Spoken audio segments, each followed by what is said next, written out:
How are you guys?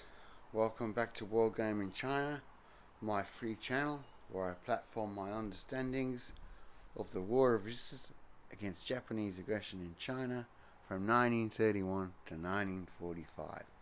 Now, last week, as you know, I did a video on the RGN forces for the Battle of Shanghai first 5 days. Now, as you never know when I'm going to make a video, what it's going to be about, you should subscribe. And if you like what I do, you should press like. It's that little button just down there beneath you, beneath the screen. Why don't you whack like now? So what we're looking at here today is the Bazi Bridge. Now, it's the 13th of August, 1937. And the opening shots of the Second Battle of Shanghai will be fired around this bridge. Now, this bridge shows us many things to take lessons from. The first one we'll look at is this an offensive or a defensive action by the IJA, by the armed forces of Japan? Well, this is a defensive action because the Bazi Bridge is adjacent to the Japanese crematorium and a Christian cemetery. Now, as it lies on what we might call an international settlement road, Japan has the obligation under treaty to defend this area. This treaty came about after the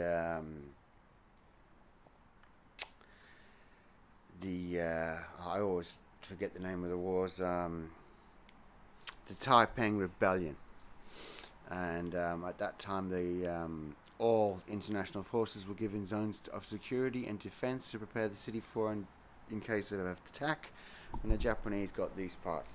So although this is a long way from Hankou, it is still legitimately defended by Japan, and there is a ceasefire agreement proving this. Now, many reports state that on the first day of this battle, the 1st Battalion of Lai Yai's 523rd Infantry Regiment of the 652nd Brigade of the 88th Division, by midday, had probed forward to this bridge, taken it, and then was counter-attacked by the Japanese. Now, if you look to other accounts, we can see that the fighting for the bridge began on the afternoon of the 13th, just after midday, early afternoon, and the bridge changed hands several times, but by the 14th it was firmly in Chinese hands. Other authors, though, would tell us that the fighting for the bridge would be seesawing up until the 17th, when the Chinese finally managed to take control of the bridge. Now, Bazi Bridge is important to the Japanese, or the 8-character bridge, if you're reading from other books, is important to the Chinese because they have chosen this as their main route of advance, and the seizure of this bridge will facilitate an advance into the city. Now, I'm going to show you on a map. The table itself today is 3.5 foot by 4.5 foot, so another dinner table game. And I'm going to show you whereabouts in Shanghai we are. We are here, the 8-character bridge, and although you can see it's a long way from Shanghai, it is still in the zone of defense for the Japanese forces. So on the 13th, it appears that the initial Chinese attacks were mainly probes, and the full weight of the Chinese attack didn't land on the bridge until the 14th. Now, if we look at the activity around the city, on the 13th is the first day of the battle, and there is the Japanese forces in this area do get some air support. Quite how effective it is debatable. But by the 14th, with the Chinese Air Force on the offensive, a disastrous offensive as it is, but on the offensive, attacking the shipping of Atsumo, It means that Japanese air assets aren't busy over the Bazi Bridge. They are busy over other parts of the battlefield, but on the 14th they seem to not be spending so much time over the 8-character bridge. And on the 15th it's the same, because on the 15th, on the night of the 15th, the Chinese Navy will try to sink the Izumo with a torpedo boat strike, and that will fail, but it will mean that on the 16th, and for most of the days in between, the Japanese Air Force will be hunting down torpedo boats.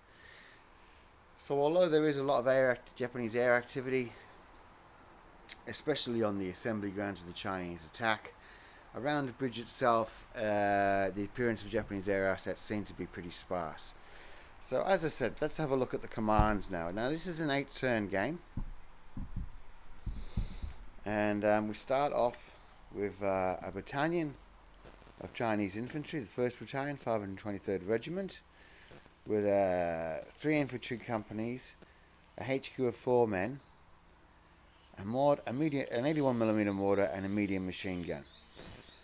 And on a throw of a D6 will decide when the RG-18 starts to get pulled onto the table, and the same dice will decide when the 2 companies of Chinese infantry reinforcements arrive on the table. Now the Japanese do the same thing. I'll show you the Japanese force here.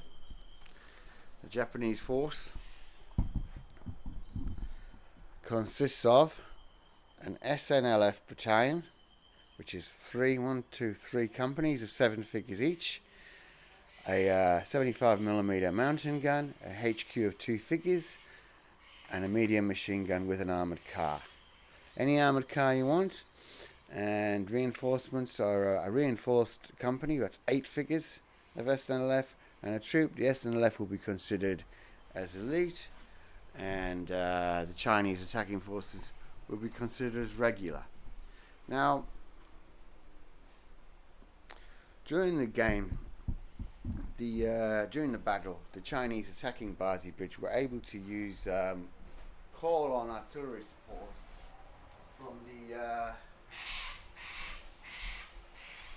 from the 3rd and 8th Artillery Regiments. So at the beginning of every Japanese turn, the Japanese player must throw a white D6 and a red D6. The white D6 is to see if Japanese artillery counter battery fire has destroyed the field telephone lines, and a 5 or a 6 for the 75s, and a 5 or a 6 for the 105. So the Japanese player throws 2 dice at the beginning of the Chinese player's turn, each turn.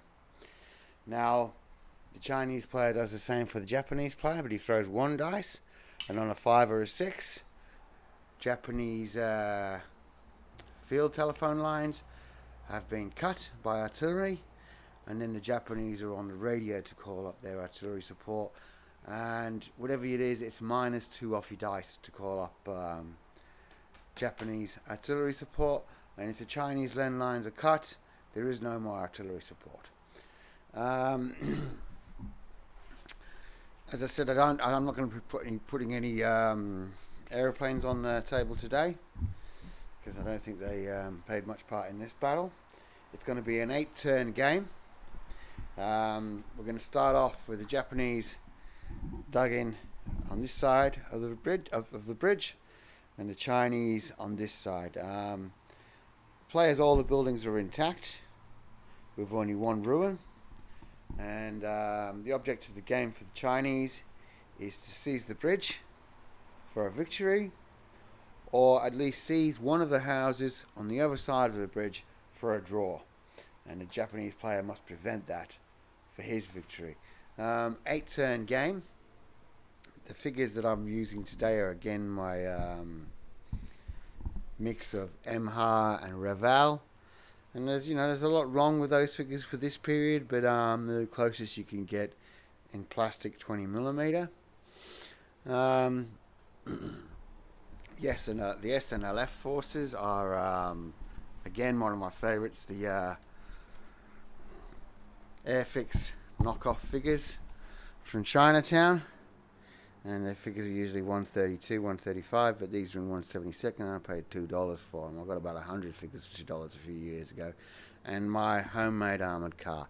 Now, in reality, the Japanese forces on the day consisted of one battalion of 3 companies, Major Ito's one battalion of 3 companies, 2 75mm infantry guns, and 4 150mm mortars, with reinforcements of 1 SNLF company and a platoon of SNLF.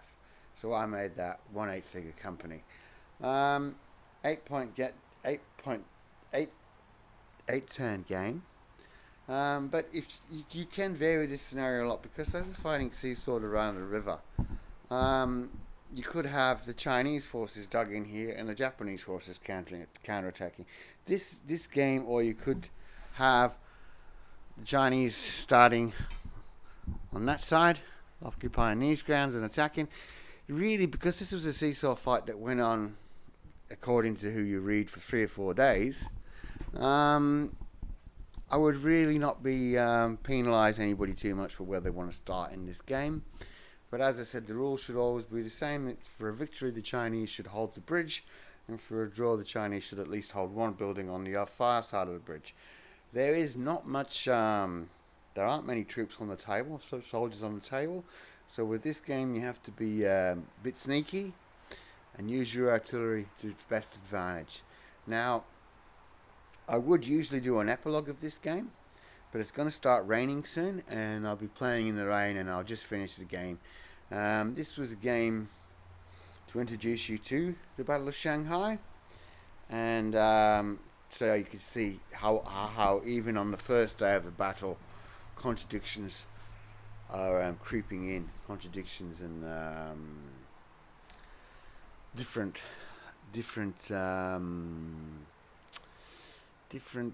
absorptions of analysis, I don't know, different interpretations of the analysis of the facts. So as I said, some will say that the fighting here is still going on to the 17th. Others will say that it's finished by the 14th. I'll show you the actual terrain we're on now. Now, Bazi Bridge, or the 8-character bridge. There we go, look at that. So that's your actual map. And it's as accurate as I can make, the table's as accurate as I could get it. This map was published about 5 years before the battle, so it's not a bad map to use. As I said, most buildings start intact. You can see most of mine are all the air-fixed buildings, or some scratch-built ones. That's the thing about wargaming. I don't want anybody thinking they can't get into wargaming because it's expensive. Wargaming is cheap if you want to make it cheap. For the forces of here, I suppose you could probably spend less than $50 to get these forces. Of course, you have to paint them, and it'd be the same for the Japanese. Now, as I said, for the Japanese, you can use 1 infantry battalion of 3 companies with the HQ of an MG and 2 figures, with a 75mm infantry gun, mountain gun in support. On the day, they had 3 infantry companies, 4 150mm mortars, and 2 75mm mountain guns. And of course, I can't put all of those figures on the table for a game of rapid fire, so we use what we can. We use what we have. There's usually an epilogue on the game, but there won't be one on this game today. It's just to show you a scenario that I will play today.